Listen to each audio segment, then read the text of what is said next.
Shalom saudara, di tengah maraknya penyalahgunaan kekuasaan, korupsi yang terus berulang, serta lemahnya penegakan hukum yang ada, tanpa sadar, kita cenderung skeptis terhadap pemerintah. Akibatnya, banyak orang terutama generasi muda, cenderung apatis bahkan enggan terlibat dalam urusan publik. Kondisi ini memunculkan pertanyaan penting, apakah umat Kristen perlu peduli terhadap dinamika politik dan pemerintahan yang ada?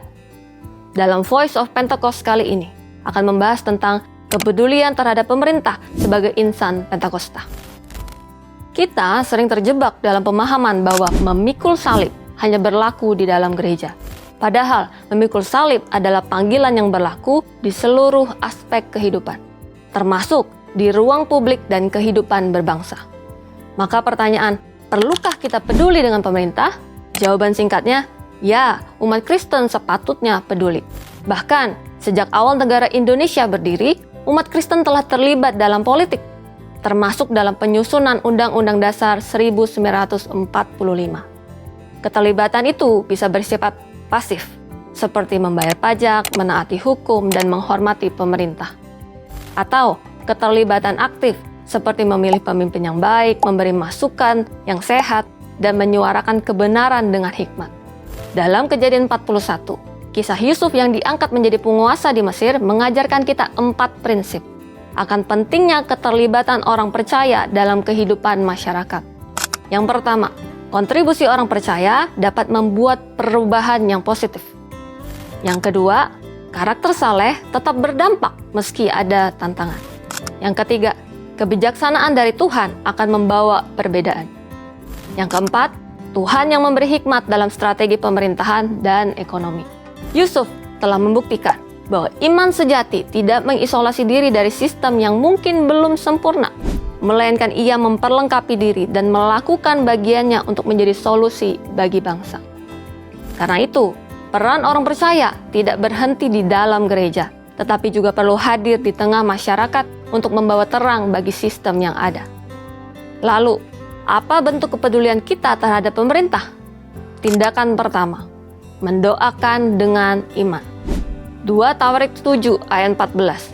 Dan umatku yang atasnya namaku disebut, merendahkan diri, berdoa dan mencari wajahku, lalu berbalik dari jalan-jalannya yang jahat, maka aku akan mendengar dari sorga dan mengampuni dosa mereka, serta memulihkan negeri mereka.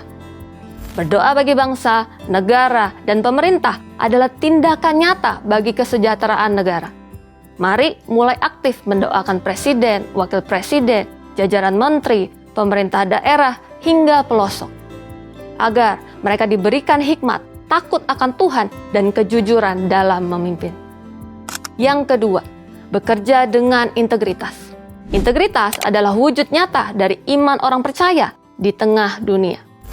Jabatan, pekerjaan, dan otoritas yang dipercayakan Tuhan kepada kita bukanlah sarana memperkaya diri, melainkan sebagai ladang pelayanan untuk memuliakan Tuhan. Untuk itu, kita dipanggil menjadi terang dan garam, yaitu dengan menolak kompromi dan praktek kecurangan, baik dalam birokrasi, bisnis, kampus, maupun masyarakat. Yang ketiga, berdampak untuk sesama.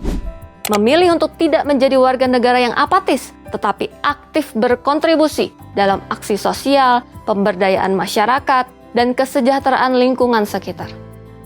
Aktif bermitra dengan pemerintah lokal dalam program kemanusiaan, seperti penanggulangan bencana, peningkatan mutu pendidikan, dan kesehatan masyarakat. Yang keempat, bijak dalam menyuarakan kebenaran. Sebagai warga negara yang peduli, betul, kita perlu berpikir kritis dan solutif terhadap kebijakan publik yang ada. Tetapi sampaikanlah aspirasi dengan cara yang sopan, berbasis data, dan bermartabat demi menjaga esensi dari kebenaran itu sendiri. Mari kita gunakan ruang digital secara bijak untuk menyuarakan kebenaran dan bukan untuk menyebarkan hoaks atau ujaran kebencian. Media sosial harusnya menjadi sarana perubahan positif, bukan sebagai wadah perpecahan. Seorang politikus Kristen dan pahlawan nasional Indonesia, Dr. Johannes Leimena, pernah menyatakan, orang Kristen harus menjadi teladan dalam cinta dan kesetiaan pada tanah air, sebagai cerminan dari kecintaan, kesetiaan, dan ketaatan kita kepada Tuhan. Soli Deo Gloria, segala kemuliaan hanya bagi Tuhan. Saudara, kepedulian terhadap pemerintah bukanlah isu politik praktis, melainkan bagian dari ketaatan mengikut Yesus. Mulai saat ini, mari menjalankan peran kita sebagai warga negara yang bertanggung jawab dengan iman bahwa Tuhan akan memberikan kesejahteraan bagi Indonesia melalui pemerintahan yang ada. Untuk penjelasan lebih lengkap dari tim teologi kami, silakan scan QR Code yang tersedia atau buka website kami di gbigatsu.id. Tuhan Yesus memberkati.